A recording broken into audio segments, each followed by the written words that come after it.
네, 안녕하세요. 반갑습니다. 유승복입니다. 명심, 모감, 성심편 7장 공부하시겠습니다. 오늘 공부하실 내용이 왕에게 간언하는 문장에서 나온 거예요. 그 임금님에게 그 신하가 그 간언을 하게 되죠. 이러지 마십시오, 저러지 마십시오 한 간언을 해요. 이 간자는 말씀 언자와 고를 간자의 합자예요. 그래서 말을 골라서 하는 게 간언이에요. 누구에게 충고를 할 때 말을 고르지 않고 그냥 푹푹 해보세요. 결국 싸움이죠. 그렇죠? 예. 아무리 부모 자식 간이라 하더라도, 부부지간이라도 상대방에게 충고를 말할 때에는 골라서 말을 해야 돼요. 그래서 이 간자가 말씀 언자의 고를 간자입니다. 부부간에도 그렇고 부모 자식 간에도 이러지 말아라 저러지 말아라 소리 같은 그런 말을 할 때에는 말을 골라서 해야 하는데, 하물며 신하가 왕에게 간언을 할 때 잘못 말하면 어떻게 되겠습니까? 죽음이잖아요. 그래서 그 간언을 아주 잘 해야 돼요. 그 간언의 종류가 있습니다. 임금에게 충성스러운 충간을 할 때 요 5가지 종류가 있어요. 첫째가 항간이에요. 항은 항복할 항이에요. 예. 그러니까 완전 그 임금에게 간언할 때 완전 자기 자신을 굽혀서, 예, 겸손하게 그저 그냥, 예, 마마 이러면서 아주 겸손하게 말하는 것. 예, 요것이 항간이에요. 그러니까 임금에게 뭐 크게 괘씸죄에 걸리지 않을 수 있겠죠. 예, 어드바이스, 상대방에게 충고를 한다는 것은 결코 쉬운 게 아니죠. 그러니까 아주 최대한 몸을 낮춰서 말하는 것이 항간입니다. 예, 그 다음에 풍간이 있죠. 예, 이 풍자는 말씀 언변의 바람풍이에요. 풍속풍자예요.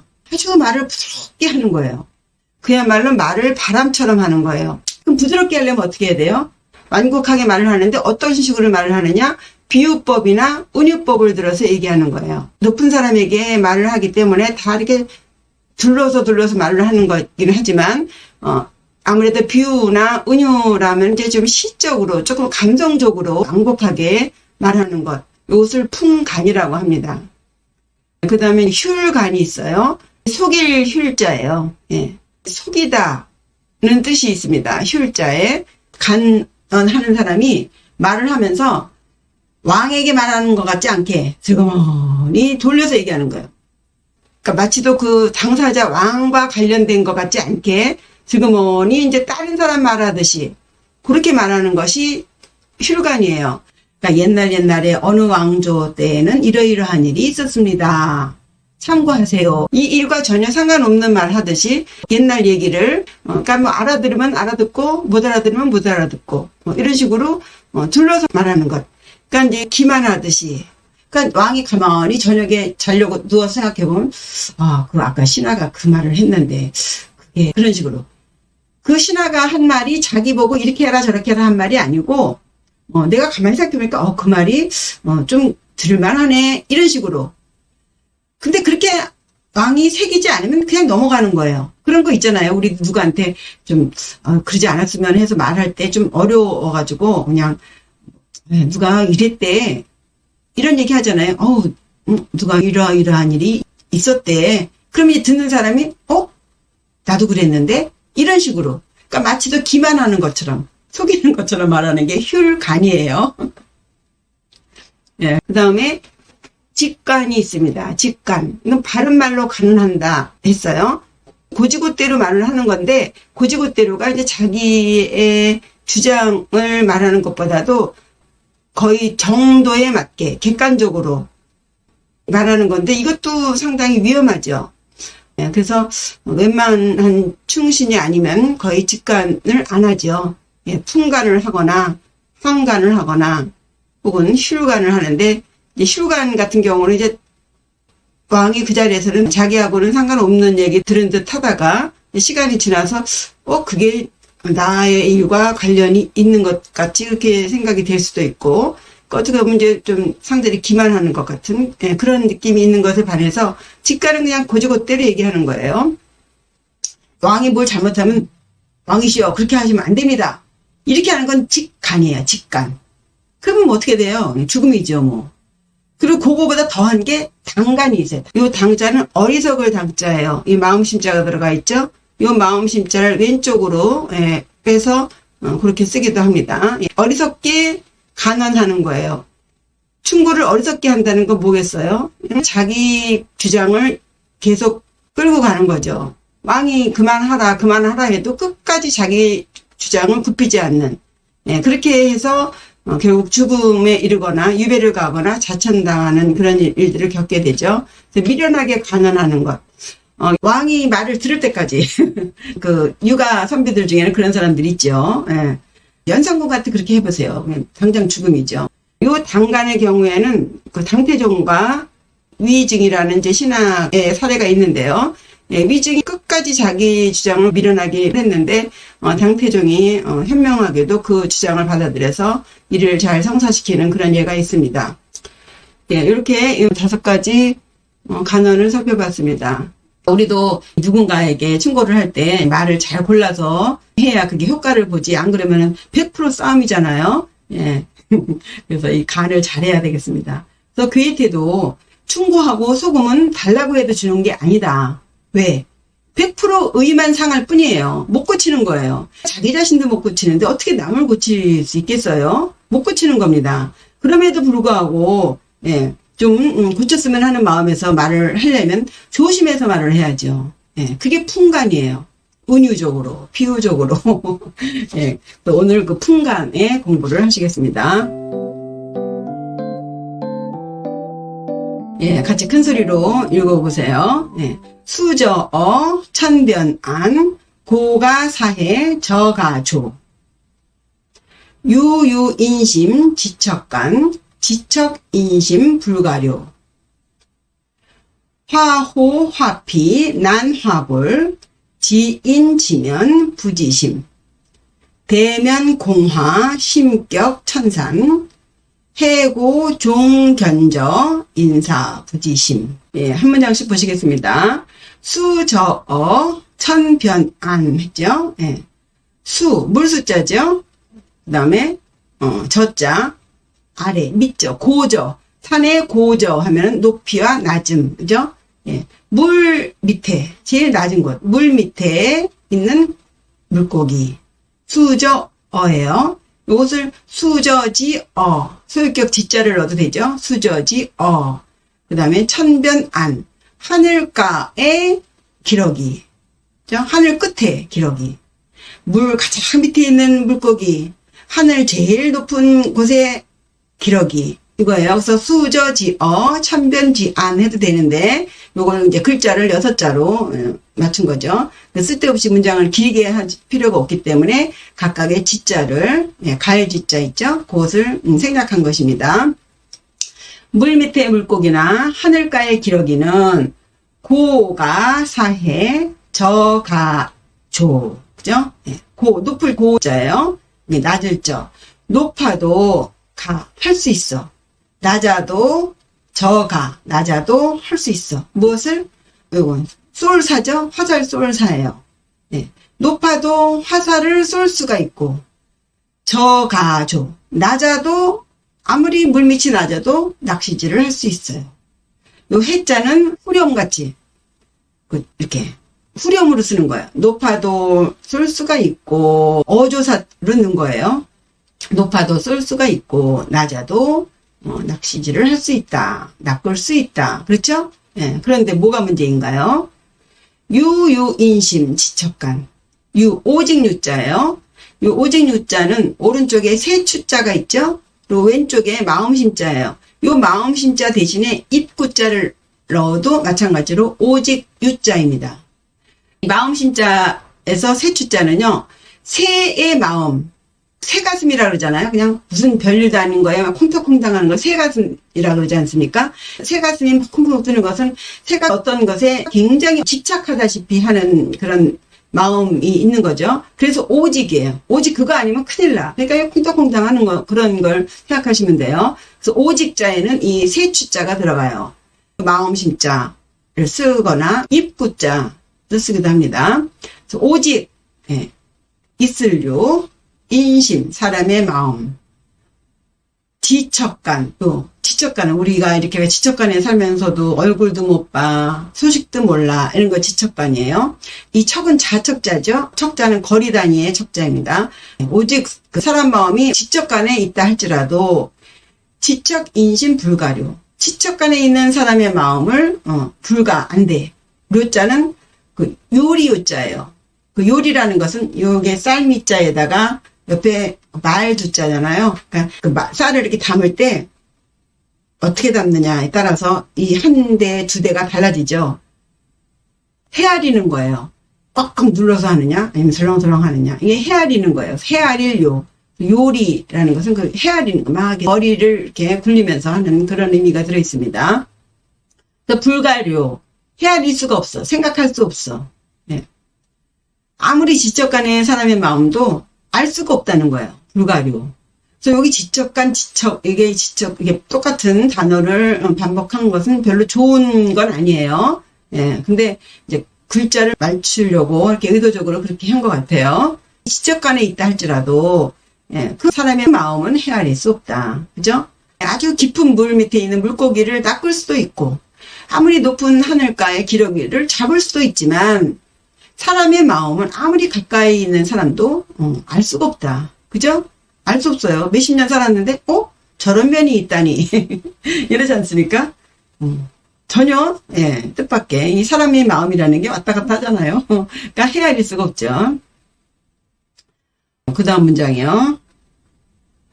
화호 화피 난화골 지면 부지심 그랬습니다. 이것도 역시 인간의 마음을 또 이렇게 다른 문장으로 표현한 거예요. 화, 그림 그릴 화자예요. 혹은 획, 이렇게 선, 한 획, 두 획 할 때 획자도 되고요. 여기서는 그림 그릴 화자로 쓰였습니다.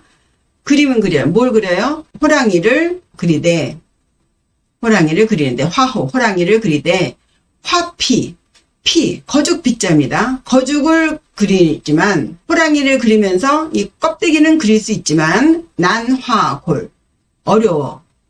그리기가 어려워. 무엇을? 뼈를 그리기 어렵다. 예, 이게 무슨 뜻일까요? 우리가 호랑이를 그리는데요.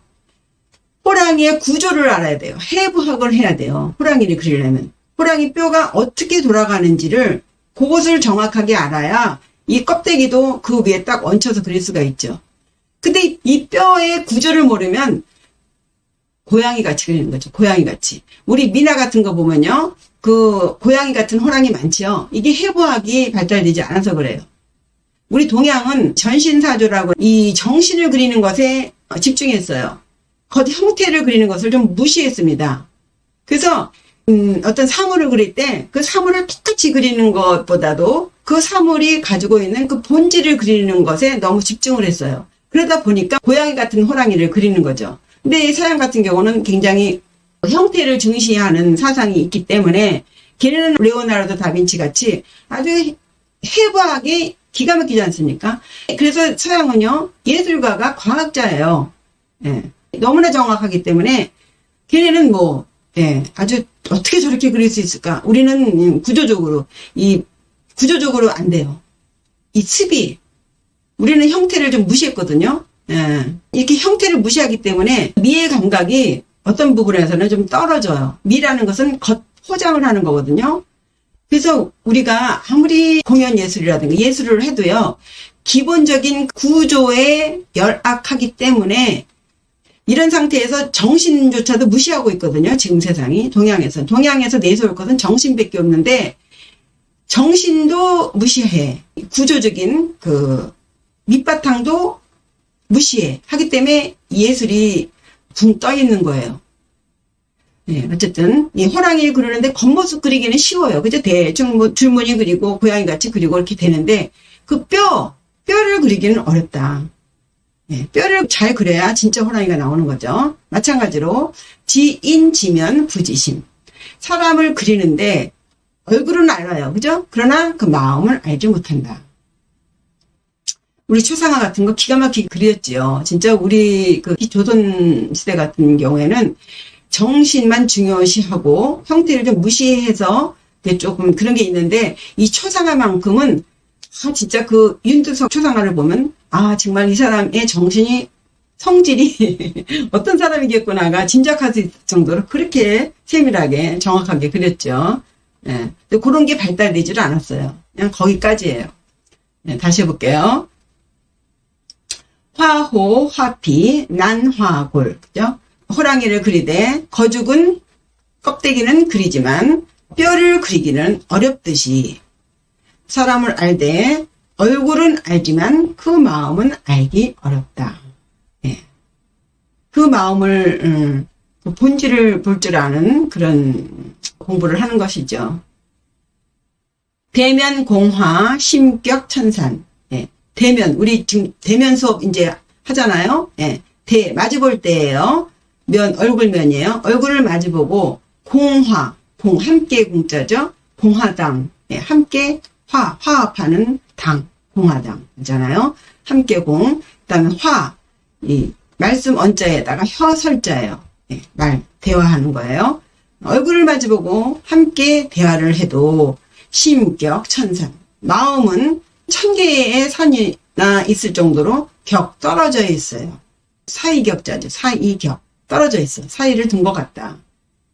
앉아서 말을 하면서도 각각 생각은 딴 데가 있는 그런 장면이죠. 예, 대면 공화, 심격 천산. 얼굴을 대면하고 함께 이야기를 하지만 마음은 1000개의 산을 사이에 둔 것과 같다. 이런 의미입니다. 해고, 종견저, 인사, 부지심. 예, 바다 해자죠. 예, 고자, 마를 고자예요. 이 나무 목자에다가 옛 고자죠. 나무가 오래된 것은 마르게 돼 있죠. 예, 그래서 바다가 마르면 끝종자예요. 실사변에다가 겨울동자죠. 겨울은 뭐예요? 추나추동 1년의 4계절의 맨 마지막 계절로서 끝이라는 의미가 있어요. 끝. 그 실이라는 것은 계속 이어가는 거잖아요. 그 실이 끝이야. 그럼 끝난 거죠. 뭐, 그죠? 예. 이어가는 것을 끝났으니까요. 또 옛날 한국 영화에는 맨 끝에 이 종자를 딱 썼었죠. 근데 어느 날부터 그게 없어지더라고요. 볼견자죠. 예. 밑저예요. 아래. 바다가 마르면 끝내 본다. 무엇을? 바다 밑바닥을 볼 수가 있어. 결국은 바다 밑바닥을 볼 수가 있어. 그러나 인사부지심. 사람은 죽어도 그 마음을 알 수가 없다. 그죠? 사람 마음도 알 수 없지만 바다 밑을 볼 수 있겠어요? 바다가 어떻게 마르겠습니까? 예. 예를 들면 이제 강조한 거예요. 그 정도로 사람의 마음은 알 수가 없다. 그죠? 예. 바닷물이 마르지 않듯이 사람 마음도 사람이 죽어도 그 마음을 알 수가 없다. 예. 인사부지심. 예. 다시 한번 천천히 해보겠습니다. 수저어 천변안. 물 밑에 물고기와 하늘가에 기러기는 고가사해 저가조. 높아도 화살로 쏠 수가 있고 저가조 낮아도 낚을 수가 있다. 유유인심 지척간 지척인심 불가료. 예. 오직 사람의 마음이 지척간에 있을 뿐인데도 지척간에 있는 사람의 마음을 헤아릴 수 없다. 화호, 화피, 난화골, 지인지면, 부지심. 호랑이를 그리되 거죽은 그릴 수 있으나 뼈를 그리기는 어렵듯이 사람을 알고 얼굴을 알지만 그 마음을 알 수 없는 것과 같다. 대면 공화, 심격 천산. 얼굴을 마주보고 함께 이야기를 해도 마음은 1000개의 산이 가로막혀 있는 것처럼 사이를 둔 것 같다. 해고, 종견저, 인사, 부지심. 바다가 마르면 끝내 그 밑바닥을 볼 수 있다 하더라도 사람은 죽어도 그 마음을 알지 못한다. 풍간에서 이런 글을 썼죠. 예. 그러니까 그 신하가 임금에게 간언을 한다 할 때 그 상대의 마음을 헤아려서 그 충간을 해야 되는데 그 사람 마음을 알 수가 없죠. 때문에 이 간언을 할 때 가급적이면 애둘러서 둘러서 상대의 마음을 상하지 않도록 살펴가면서 그렇게 해야 된다는 의미인 것 같습니다. 예, 오늘 상시편 공부하셨는데요. 우리가 이렇게 사회생활 하면서도 그렇고, 가정생활 하면서도 서로 충고를 하게 되는데, 이 문장을 빌어서 가능한 한 서로 말을 좀 조심해서 상대방 마음 상처가 나지 않도록 해야겠습니다. 예, 이것으로 오늘 공부 마치겠습니다. 예, 그럼 안녕히 계세요. 감사합니다.